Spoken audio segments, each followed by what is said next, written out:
Thank you, Mr. Speaker, sir, for admitting this half an hour discussion on a matter of public importance arising out of answer to question under Rule 49 of the Rules of Procedure and Conduct of Business. There are two matters that have arisen out of the answer. I receive to my start question on the subject of Land Transfer Act 1971 as amended, which was admitted on the day 2 of the ongoing autumn session 2024, and which appears as question number 7 in the printed list of start question for reply by Minister in charge, Revenue. The first matter relates to the strange flip-flop made by the Minister in charge when giving answer to my question at first instance, having given reply in the negative, and then by the very next day forwarding an official corrigendum from the government to completely change his reply into the affirmative.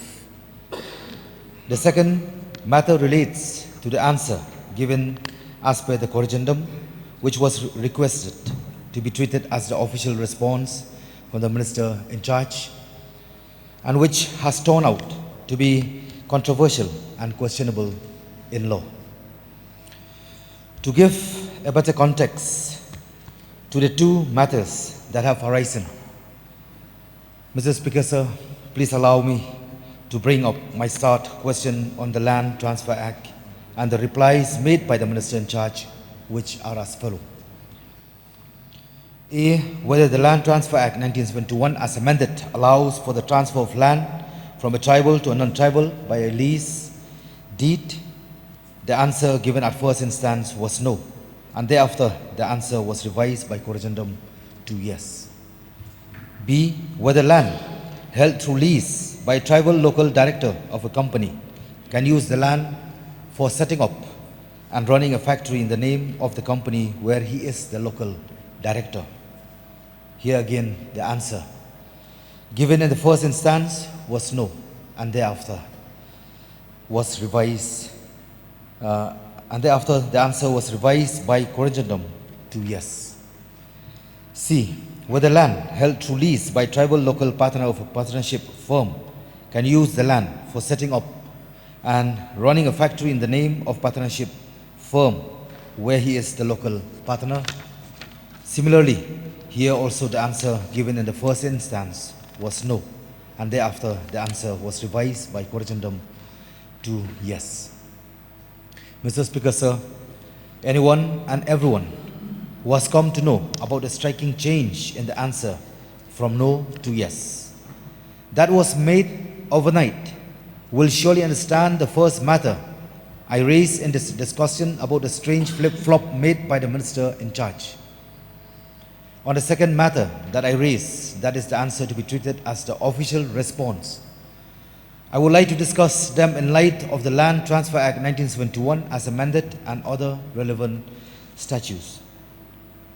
The official answer to whether the Land Transfer Act 1971 as amended allows for the transfer of land from a tribal to a non-tribal by a lease deed is replied as yes. Let us read Section 3, subsection 1 of the Meghalaya Transfer of Land Regulation Act 1971, which clearly states, no land in Meghalaya shall be transferred by a tribal to a non-tribal, and where in Section 2, Clause D, transfer is defined as the conveyance of land of one person to another and includes lease. Of course, Section 3(1) has an exception which states, except with the previous sanction of the competent authority. But this only implies that no land can be transferred by a tribal to a non-tribal is the norm, and that a transfer made with the sanction of government is the exception. The norms and the exception are the two different factors in law. And how do we know which is the norm? Well, we read the provision of Section 3(1) in light of the preamble to the Land Transfer Act, which state thus: an act to regulate transfer of land in Meghalaya for the protection of the interests of the scheduled tribe therein. Mr. Speaker, sir, so it cannot be implied by the official response of the minister in charge that land from a tribal can be transferred to a non-tribal by a lease deed has suddenly become the norm. The reply of the minister in charge therefore sends a wrong signal to both tribals of the state who are protective of their land being alienated, as well as non-tribal outsider who have an eye on acquiring land in the state. As for my start question, B and C, both these questions are similar in that they both relate to the holding of land through a lease deed by the tribal local director in case of a company, and by the tribal local partner in case of a partnership firm. And so I shall discuss these two questions at one go, because the legal implication is almost familiar or similar. Mr. Speaker, sir, now section 105 of the Transfer of Property Act 1882 defines lease of immovable property as transfer of a right to enjoy such property made for certain time, express or implied, or in perpetuity, in consideration of a price paid. And section 17D of the Registration Act 1908 provides that lease of immovable property from year to year or for any term exceeding 1 year or receiving a yearly rent is a compulsory registrable instrument. Hence, after a conjoint reading of the various provisions of law, it is mandatory for the lease deed referred to in my start question B and C to be a registered deed made with a registration authority in a district, and not just by mere registration of the lease deed before the local traditional authority or notary public. Further, it has to be clearly understood that the tribal status of the local director in case of a company and local partner in case of a partnership firm in whose name the lease deed is made is not co-extensive with the company where he is a local director or partnership firm where he is the local partner. In other words, the Land Transfer Act will definitely come to operate in case the local director or local partner use the lease deed made out in his individual name for running a factory in the name of the company where he is the local director, or in the name of the partnership firm where he is the local partner. Mr. Speaker, sir, so the official response given as answer to my start question B and C again cannot be implied to be the norm and maintainable in law, as it is mandatory for the company or partnership firm wanting to use the land for setting up and running a factory to have a valid registered lease specifically in the name of the company or partnership firm. And that too is much dependent on whether the original lease allow for a sub-lease.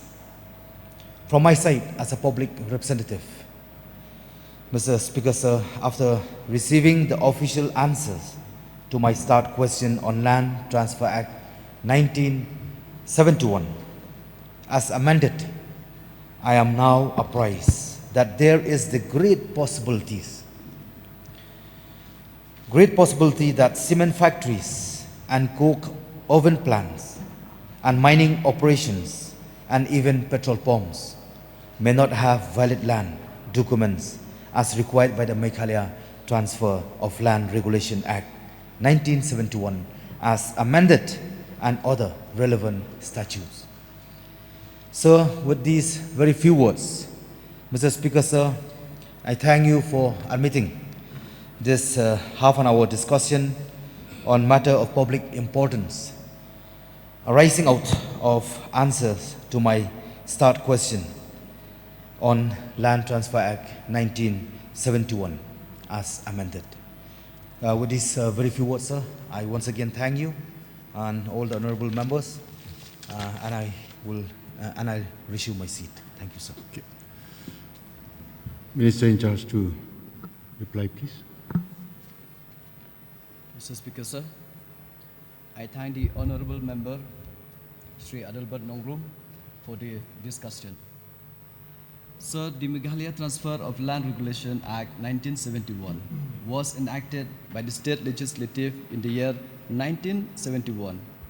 The purpose of enactment of this act is to regulate transfer of land in Meghalaya for the protection of the interests of the scheduled tribes of the state.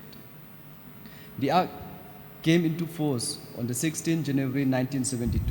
The Meghalaya Transfer of Land Regulation Act 1971, Meghalaya Act 1 of 1972, extends to the tribal areas within the state of Meghalaya as specified in Part 2 of the table appended to paragraph 20 of the 6th schedule to the Constitution, subsection 2 of section 1.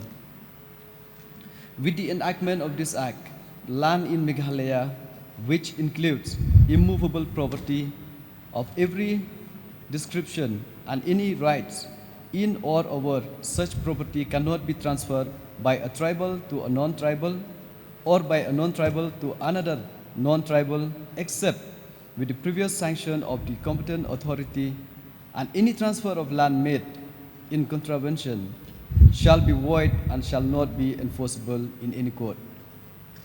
Under Section 2D of the Meghalaya Transfer of Land Regulation Act 1971, as amended by the Amendment Act of 2010, the term transfer has been defined to mean the conveyance of land of one person to another and includes gifts, sale, exchange, mortgage, lease, surrender, will other than will covered by Clause C of subsection 1 of Section 3A, license or any mode of transfer or any authority with the conferred rights upon a non-tribal to use or to derive benefits from the land as an owner.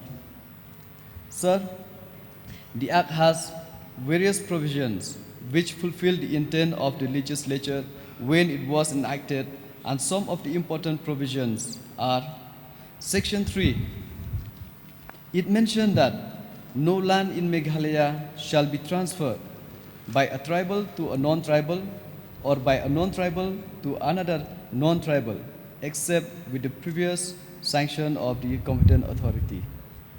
This section was further strengthened by an amendment as early as in the year 1971 by Act 1 of 1973 by adding a provision which stated that provided that the government of Meghalaya is satisfied, may from time to time by notification prohibit any transfer of land within such area or areas as may be specified in the notification, and thereupon the competent authority shall not sanction any such transfer of land under the provision of this act within such area or areas.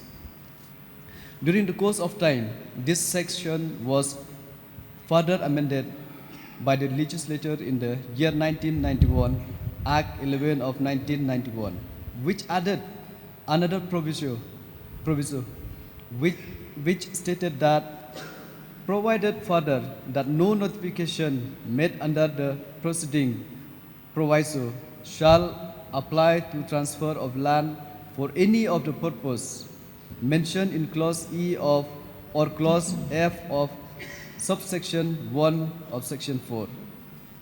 Therefore, sir, the two important exceptions allowed by the amendment of 1991 are Section 4(1)(e), whether the land proposed to be transferred is required as a place of public religious worship by any community or as burial or cremation ground.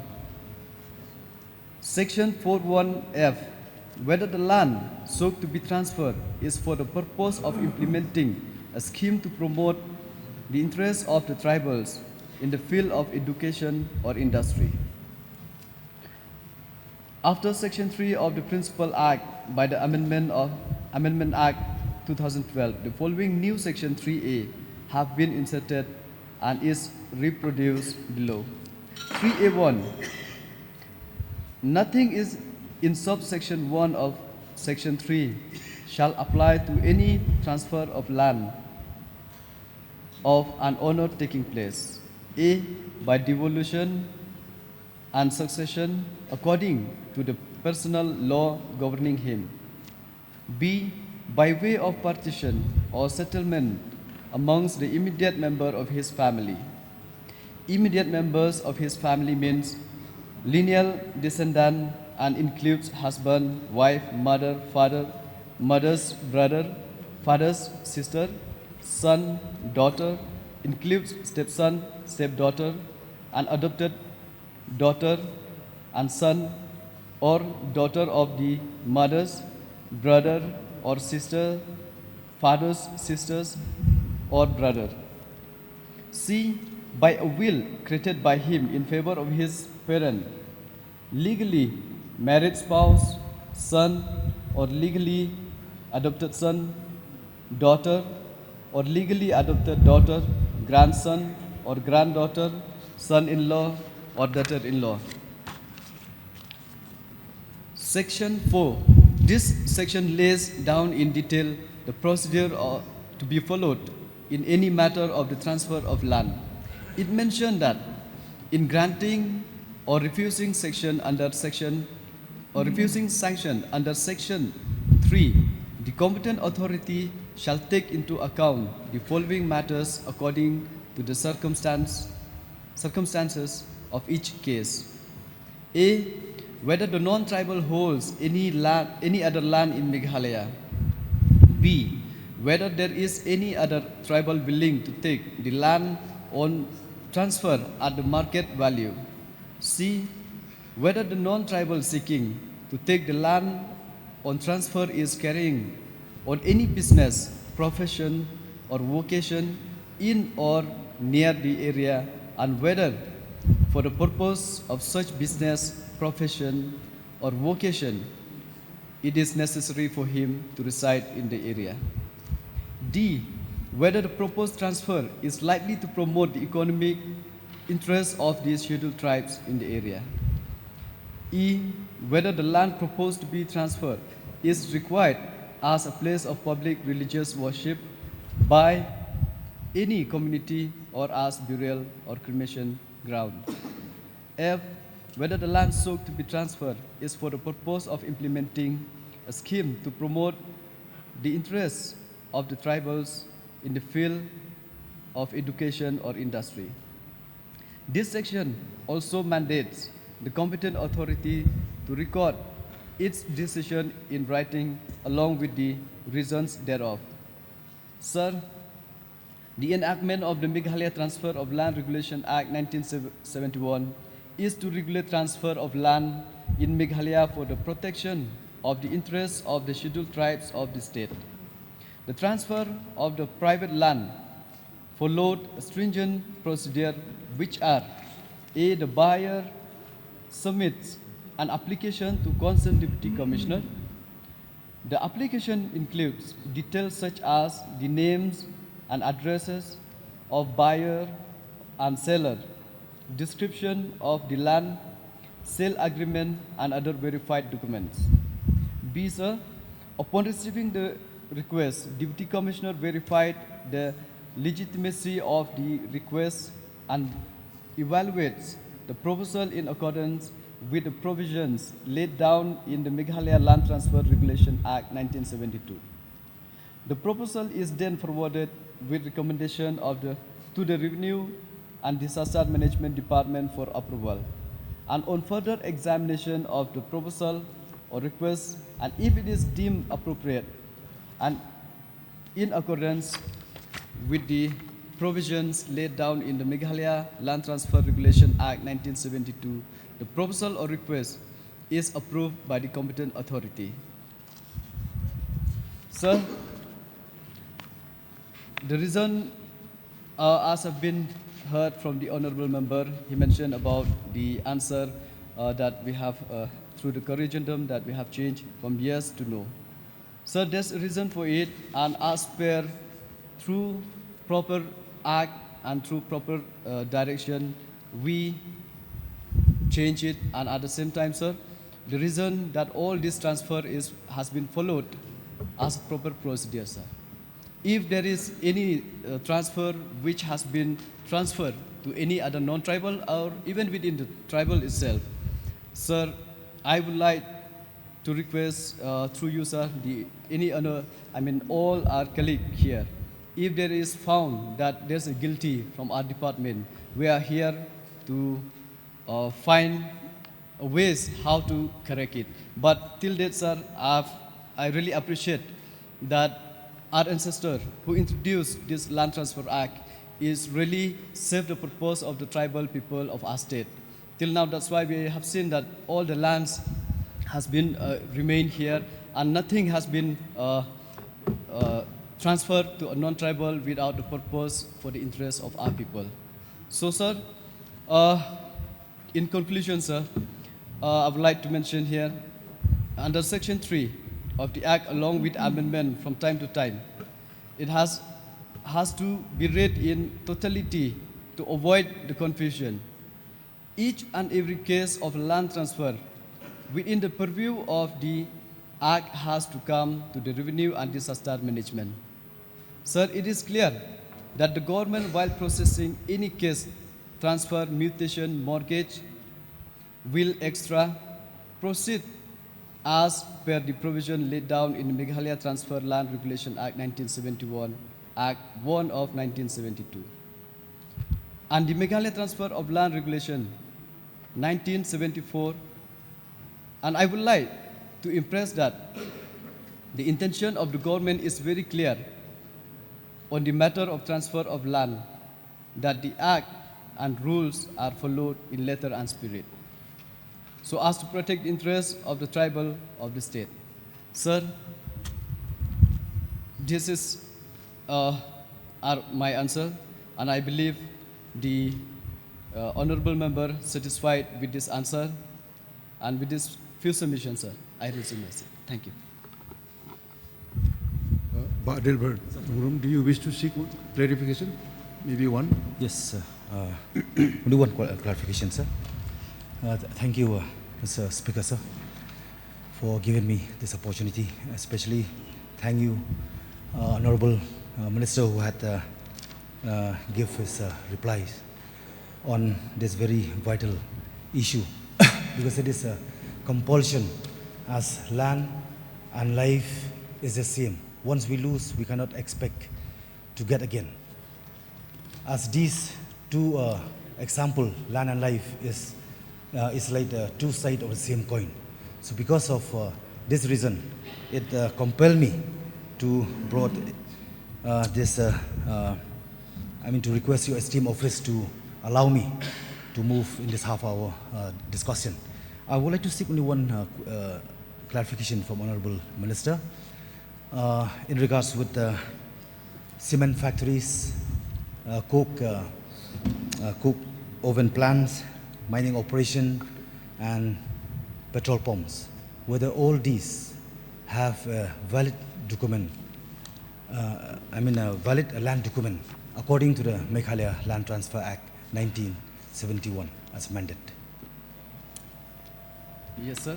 As have been mentioned, there is a procedure to be followed. The buyer submit an application to the concerned deputy commissioner, and then the deputy commissioner, after verified it, it's, then the proposal has been forwarded to the Revenue Disaster Management. So in our departments, for approval and for further examination of the proposal request it is deemed appropriate, if it is deemed appropriate and in accordance with the provision laid down in the Meghalaya land transfer, then only we approve, sir. So that is the procedure need to be followed. So we have followed that.